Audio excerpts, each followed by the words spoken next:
1997年11月24日、約2600億円の母外債務を抱えた巨大企業の命運が日本橋で尽きようとしていました。祝日の朝、静まり返ったオフィス街には、これから始まる嵐の予感さえ漂っていません。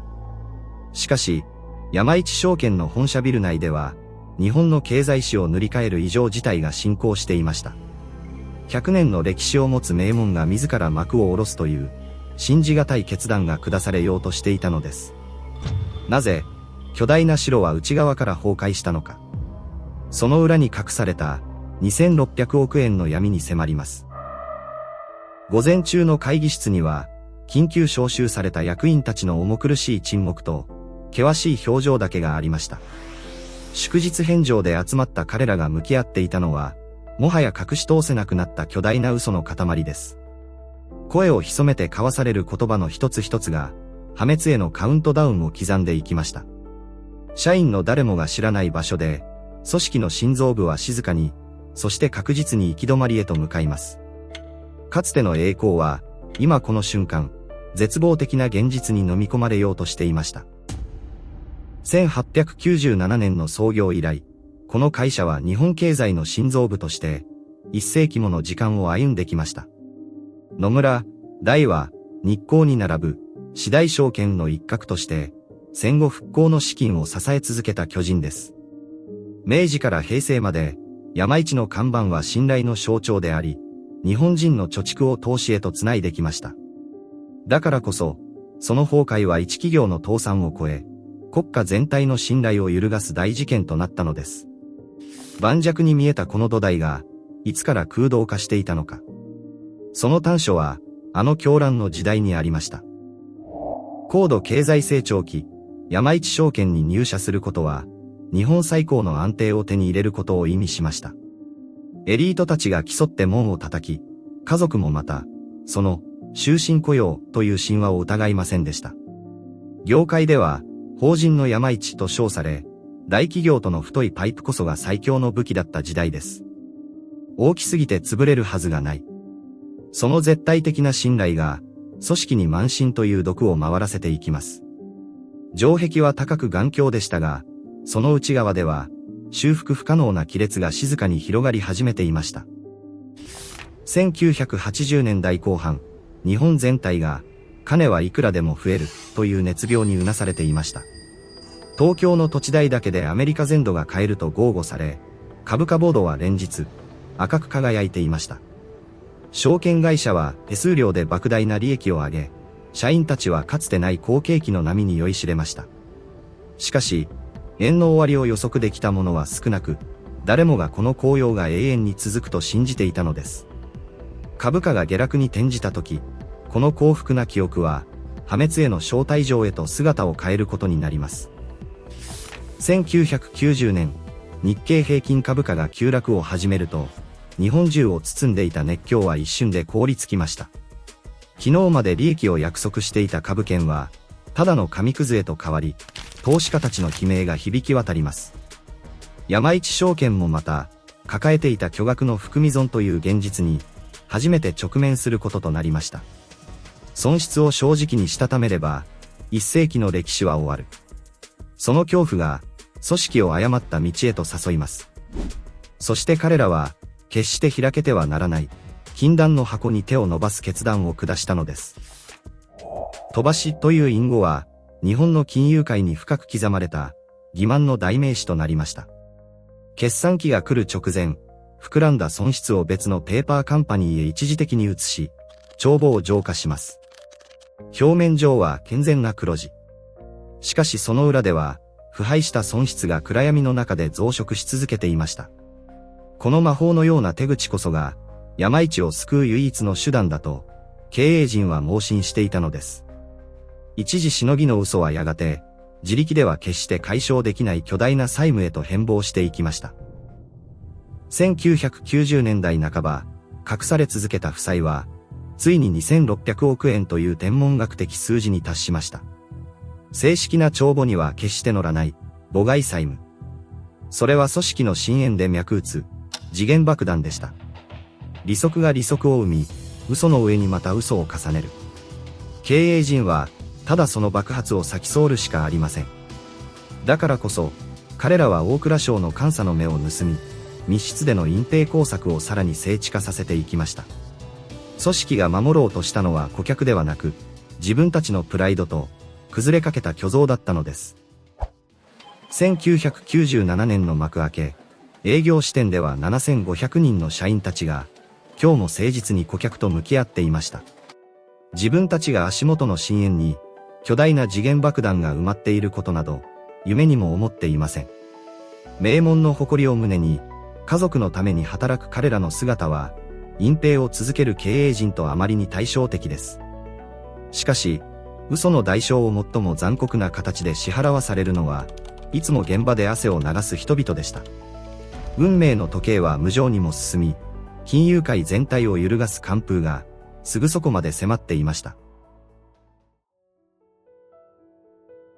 1997年4月、消費税が 5% へ引き上げられると、日本の景気は急速に冷え込み始めました。財布の紐を締める国民。停滞する経済。市場の不安は、脆弱な金融システムへと牙を向けます。資金繰りに行き詰まる企業が続出し、銀行や証券会社への信頼は、氷のように薄くなりました。この不況こそが、山一証券が長年隠し続けてきた膿を、無理やり引きずり出す引き金となります。そして11月、最初の衝撃波が日本の金融界を根底から揺さぶることになったのです。11月初旬、山陽証券が倒れ、続いて北海道拓殖銀行が破綻するという戦慄のニュースが流れます。次はどこかという疑念が市場を支配し、山一証券の名が噂の筆頭に挙げられ始めました。格付けは下がり、株価は急落。銀行からの資金供給が途絶え、会社は完全に身動きが取れなくなります。だからこそ、追い詰められた経営陣は、ついに真実を告白せざるを得ない状況に追い込まれました。それは、国家をバックにした、大きすぎて潰せないという神話が、崩壊した瞬間でした。11月22日の土曜日、山一の役員たちは、霞が関の大蔵省へと向かい、禁断の告白を始めます。提出された資料に記されていたのは、誰もが想像しなかった2600億円もの母外債務でした。報告を受けた官僚たちの顔はみるみる青ざめ、会議室には絶望的なまでの沈黙が流れたといいます。隠蔽の規模があまりに大きく、国家による救済さえもが不可能なレベルに達していたのです。週末の静かな官庁街で、100年の歴史を持つ企業の余命が、静かに宣告されようとしていました。翌23日、水面下で続けられた救済交渉は、すべてが、拒絶という冷酷な結末を迎えました。メインバンクも、そしてかつての癒着先である大蔵省も、沈みゆく泥船から手を引いたのです。役員応接室には、孤立無縁となった現実だけが残り、時計の針は残酷に月曜日の朝を目指します。どんなにあがいても、積み上げた嘘の重みが全てを押しつぶし、逃げ道は完全に塞がれました。そして、運命の11月24日。誰も予想しなかった、最悪の決断が下されることになります。祝日の早朝、緊急取締役会で下されたのは、会社を自ら畳む、自主廃業という選択でした。100年以上続いたのれんが、経営陣の失態によって、自らの手で下ろされる歴史的な瞬間です。会議室には怒号さえなく、ただ震える手で議事録に署名する、虚無的な音だけが響いていました。この決定によって、何も知らない7500人の社員たちは、突如として職を失うことになります。そして午前11時30分。全国が注目する中、あの伝説的な記者会見の幕が上がりました。東京証券取引所の会見場は、無数のカメラフラッシュと、記者の殺気だった熱気に包まれていました。マイクの前に立った野沢翔平社長は、憔悴しきった表情で、廃業という衝撃の事実を読み上げます。隠蔽の経緯を問う厳しい質問が飛び交い、会場は日本経済の崩壊を象徴する怒号に包まれました。当初は形式的な謝罪に終始するかに見えましたが、会見は誰もが予期せぬ方向へと進みます。用意された台本が意味をなさなくなったその時、戦後日本で最も有名な言葉が放たれました。社員は悪くありませんと、野沢社長はカメラをまっすぐに見据え、号泣しながら絶叫しました。悪いのは私ら経営者なんです。どうか、社員たちを雇ってやってくださいという悲痛な叫びです。企業のトップが人目をはばからず泣き崩れる姿に、日本中が言葉を失い、テレビ画面に釘付けになりました。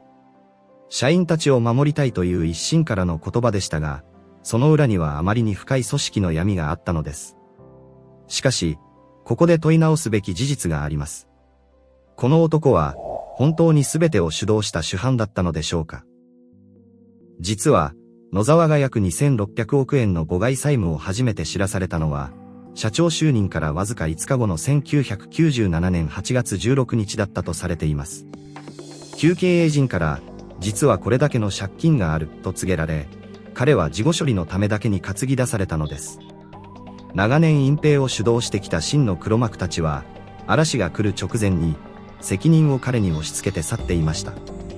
泣いた社長もまた、組織の隠蔽体質が生んだ、ある種の被害者という側面を持っていたのです。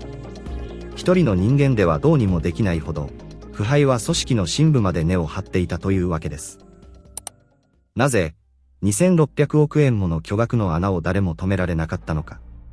その答えは、隠された密室接待にありました。MOF 担と呼ばれる専任担当者が、大蔵省の官僚を過剰に接待し、監査の目をそらさせていたのです。